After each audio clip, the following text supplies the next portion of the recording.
Sejam bem-vindos ao Docs Episteme. No episódio de hoje falaremos sobre a perspectiva do filósofo Jean-Paul Sartre. Imagine um lugar onde você pode dar vazão a todas as suas pulsões, não importando o quão violento elas sejam, onde o crime não existe. Você não será multado, preso ou questionado sobre nenhuma das suas ações. Você pode roubar, matar e violentar sexualmente. O nome deste lugar é Westworld. Eis um dos meus paradoxos favoritos. Se você quer aprender algo novo sobre o cinema, assista filmes antigos. A série é absurdamente nova, mas teve como inspiração um filme do mesmo nome, criado em 1973 por Michael Crichton. Nela vemos uma reportagem institucional da Delos, logo na abertura, que diz: os robôs de Westworld estão para servi-lo e oferecer uma experiência de férias única. Em resumo, Westworld é um parque temático estilo Disneylândia, onde seus frequentadores podem viver exatamente como viviam os antigos americanos, no Velho Oeste, em uma terra sem lei. Uma experiência realmente incrível. A natureza humana pode se manifestar sem censura. Eu atirei em 6 pessoas, comemora um dos turistas. Isso é só o começo. Existe um sem número de atrações. Lisa Joy e Jonathan Nolan, em 2016, resolveram expandir o conceito do filme de 1973 e levaram à HBO uma série que faz uma saborosa mistura de ficção científica e filosofia. A série possui uma narrativa absurdamente inteligente e eficiente. A história é cheia de mistérios, reviravoltas, o que produz diversas teorias a cada novo episódio. A trama é bem estruturada e levanta várias questões metafísicas. Sempre que uma pergunta é respondida, novas e melhores perguntas são geradas. A série lembra um labirinto como uma cebola, cheia de camadas. Além de tudo isso, Westworld é um banquete estético, que já começa na abertura, que mostra como os androides são feitos. A trilha sonora de Ramin Djawadi, o mesmo responsável pela abertura de Game of Thrones, dá a ideia e o tom da série, misturando perfeitamente o orgânico e o sintético, o que garante ao espectador uma grande satisfação estética. O extraordinário ator Anthony Hopkins traz para a série ainda mais credibilidade, com a sua atuação memorável na figura do Dr. Robert Ford, o Deus todo-poderoso criador do parque. Tendo como ponto de partida a ficção científica, Westworld trabalha com questões filosóficas clássicas e também modernas. O homem é bom ou mal por natureza? O que nos torna verdadeiramente humanos? A civilização nos causa mal-estar? Qual é o limite para a técnica? O progresso está acima da ética? O homem é um ser criado? Existe liberdade? Existe destino? E para várias destas questões, contaremos com a contribuição de Jean-Paul Sartre.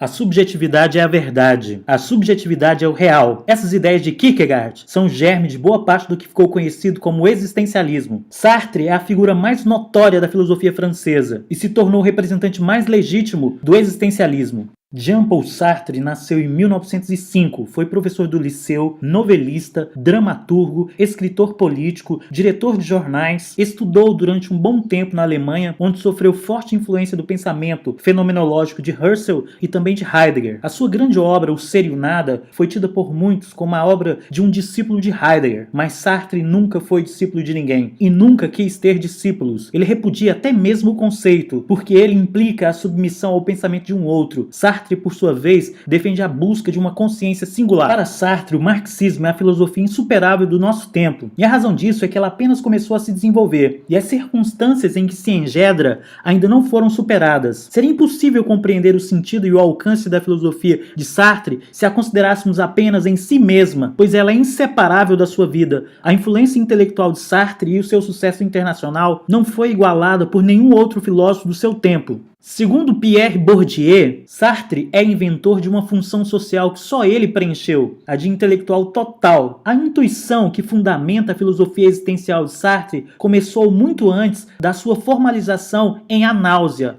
Ela nasceu da situação familiar de um órfão de pai, criado pela mãe e pelos avós maternos no meio de uma ideologia nitidamente circunscrita, os da burguesia universitária parisiense. Sou certamente o produto monstruoso do capitalismo, do parlamentarismo, da centralização e do funcionalismo, escreve Sartre em 1940. O importante não é o que fizeram de nós, mas o que nós mesmos fazemos daquilo que fizeram de nós. Esta frase resume muito bem a concepção de liberdade de Sartre.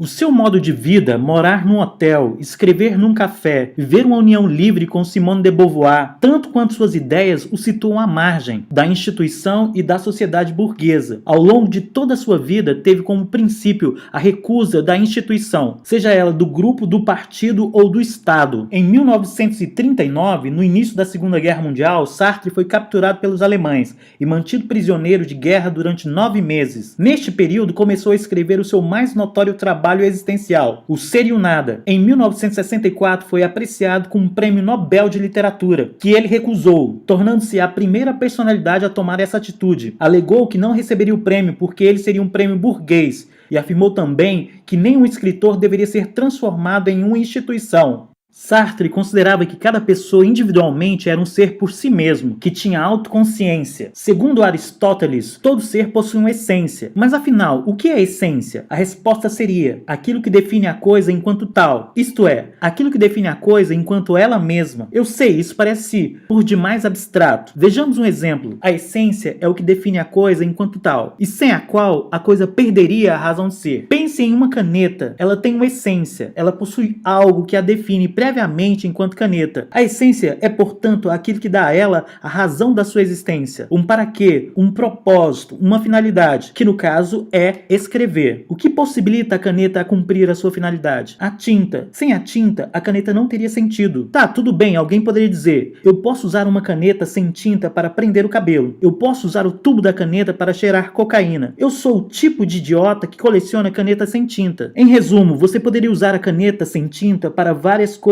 idiotas, mas a razão primeira pela qual a caneta veio a ser já não existe mais. Portanto, a caneta possui uma essência pré-definida, que é escrever. Essa essência é anterior à sua existência, porque ela foi projetada, ela foi pensada, ela foi criada para essa finalidade bem específica. Sartre faz uma distinção fundamental. Ser em si, tudo aquilo que possui uma essência, no entanto, não tem consciência. Pedra, pássaro, árvore e, é claro, caneta. E o ser para si tem consciência, mas não possui uma essência. O que é óbvio se aplica aos seres humanos. Ou seja, diferentemente da caneta, o homem não foi criado para nenhuma finalidade previamente definida. O homem primeiro vem ao mundo e depois se define. O sentido primário do existencialismo é a prioridade da existência sobre a essência. O homem é forçosamente livre, é livre para tudo, menos para deixar de sê-lo. Isso significa que não há uma pré-definição do homem, como existe uma pré-definição de um objeto fabricado. Não se pode saber o que o homem é antes dele existir. Não se pode falar, por isso, em uma natureza humana. Esta seria uma noção que pré-definiria o homem antes mesmo dele existir. O homem nada é enquanto não fizer de si alguma coisa. Exatamente por isso, ele é para si, no sentido de que aquilo que fizer de si, a existência é um projetar no sentido de impulsionar-se para o futuro. Portanto, o futuro está em aberto. No próprio curso da existência é que o homem vai decidir acerca do seu próprio destino. O homem é fruto de uma escolha, de uma decisão. O homem é livre. O homem é livre na exata medida em que introduz o nada no mundo. E isso é inerente à condição humana. Não há como não ser livre.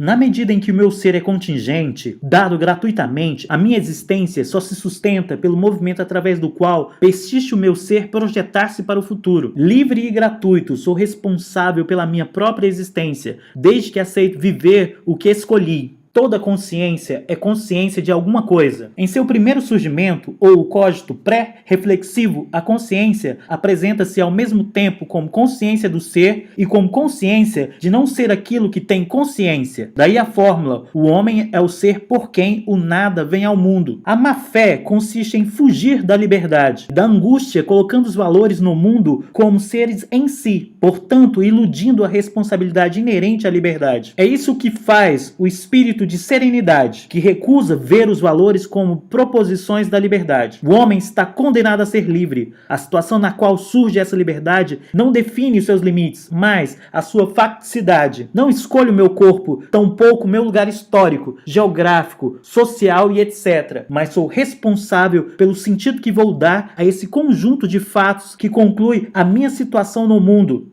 O hoje é uma dádiva, por isso chama-se presente. Mas esse presente escapa-se perpetuamente a si mesmo. É indissociável ser e nada, como ser para si. O seu ser está sempre fora dele, atrás, no passado, na frente, no futuro. O futuro é a realização do ser, que não sou, que projeto para preencher a falta que eu sou. Mas quando o futuro se realiza, torna-se presente, inapreensível como tal, já que de novo inclina-se para um futuro sempre projetado. O homem primeiramente existe e somente depois torna-se isto ou aquilo. Ele se lança ao mundo, sofre no mundo e lutando aos poucos se define. Contudo, a definição permanece sempre em aberto. É isso que diz Sartre em 1944, explicando a célebre fórmula: a existência precede a essência. Ok, você deve estar se perguntando, e o outro, aonde fica? Para Sartre, a relação com o outro é originariamente conflituosa. O olhar do outro me objetifica, transcende a minha transcendência. O outro rouba-me o mundo e me despoja. É a velha ideia de Hegel. Cada consciência persegue a morte da outra. Ele afirma: a minha queda original é a existência do outro, parodiando a sentença bíblica. Este tema é desenvolvido na peça Entre Quatro Paredes, de 1944, com a frase que ocasionou tantos mal-entendidos: o inferno são os outros. Na verdade, embora o conflito das consciências do mundo seja um dado inicial, ele não é necessariamente eterno. Sartre fala da possibilidade de reciprocidade das consciências, de um conhecimento mútuo das liberdades. Apenas uma conversão consiste em renunciar à má-fé por meio de uma psicanálise existencial que põe em jogo uma reflexão pura, não cúmplice, permitiria ter acesso à autenticidade, que é a assunção da minha liberdade e reconhecimento do outro. A ideia reguladora da moral é o socialismo revolucionário, sendo o aumento e o advento do reino humano em que a liberdade de cada um encontraria a liberdade do outro. Mas essa revolução histórica depende de uma conversão moral de todos ao mesmo tempo. Utopia é sempre possível no direito, embora menos provável de fato. Sartre aceita a ideia marxista segundo a qual os homens fazem a história com base nas condições anteriores, mas enfatiza o livre projeto ou praxe do agente histórico, que eu sou parcialmente determinado pelas condições materiais. A liberdade aqui existe como um belo risco inevitável. Conclusão: o indivíduo humano é inconclusivo. Somos um projeto inacabado que nunca será terminado. Somos radicalmente livres para sermos o que quisermos. Portanto, faça da sua vida um projeto feliz. Quero aqui agradecer a todos vocês que assinaram o canal e deixaram seu gostei. Muito obrigado a todos que deixaram seu comentário. Essas pequenas ações me motivam a continuar. Forte abraço e vitória sempre!